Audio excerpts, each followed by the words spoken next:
how do you like spot AI literacy in your team, like from a Yeah. performance standpoint, maybe, or when you're thinking of hiring? Mhm. Like you just said, it's hard to say we want someone with like 5 years of experience using LLMs for marketing use cases. So how do you kind of like ask that in interview Yeah. questions? I think, first of all, you just have to look for curiosity and people who are happy to jump in and try new things without knowing that they've got years and years of experience, but they're inspired by that. So I often ask people, like, what are you personally trying out on the side? What are you advocating for internally? And then have adjusted, I've changed all my one-on-one templates. I started this at the top of the year to include, not just the sort of standard things that I have in there, which is like, what can I unblock? What's going well? What do you need help on? And now one of the top 5 things we check in on is, how is your team using AI this week? And then we start our weeks with a really nice ritual that I've used for teams that I've managed for probably 10 years, which is we share our top 3 or 5 goals for the week. And then we also put in something fun that we did this weekend, just a little personal, connection. But then we've added to that, how have you been using AI recently?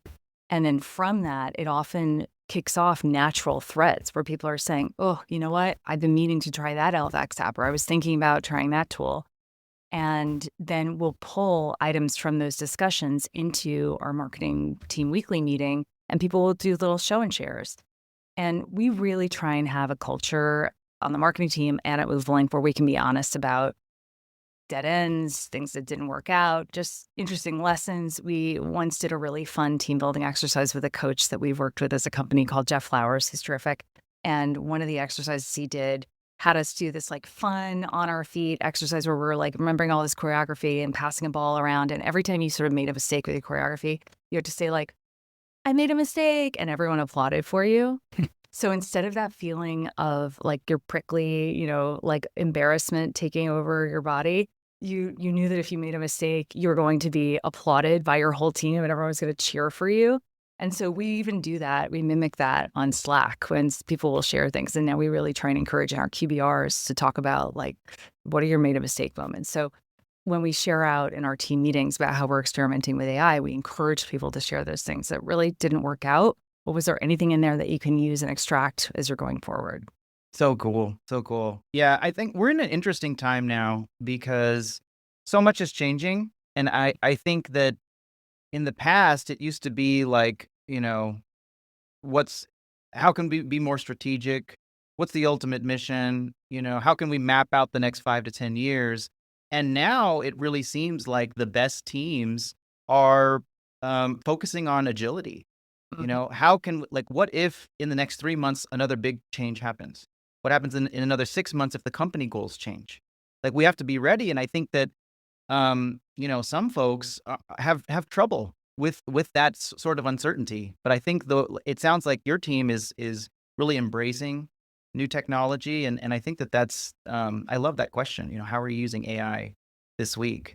No, I So, think I was just going to go say ahead. that agility is really something that is so key, because I think when you're in the business that we are, the sort of core asset that we're delivering to our prospects at any given time is value. Where's the value in our piece of content, in this event, in this website that you're going to interact with?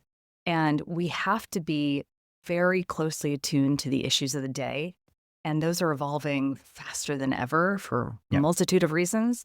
And so it can't be about our agenda. We can't be saying, gosh, you know what? On October 25th, we're launching this product and we want to talk about it. And that's our priority. If things change with tariffs, if other exogenous events happen, like with iOS 18, we are going to be there to respond to the things that we're hearing our clients and our prospects talking about in the field. But you have to have a feedback loop internally to Yep. capture that. And that's a role that our strategy team has played so masterfully. Yeah, yeah. And that's why I like that, the Mave avatar that you have, Yeah. because I think so many companies, and you can see this countless examples, in strategy meetings of like, this is what we want to tell customers. This is what we want the customers to do. But it's like the reverse question of like, what the customers want to learn about, what value do they want to have? And if you have this sort of avatar that you're thinking about all the time, And I do the same thing when I think about my content. I think about, the marketing ops manager that's hands on keyboard, and what do they want to do, and what struggles do they have, and it's not like what I want to tell them, it's like what they want to learn.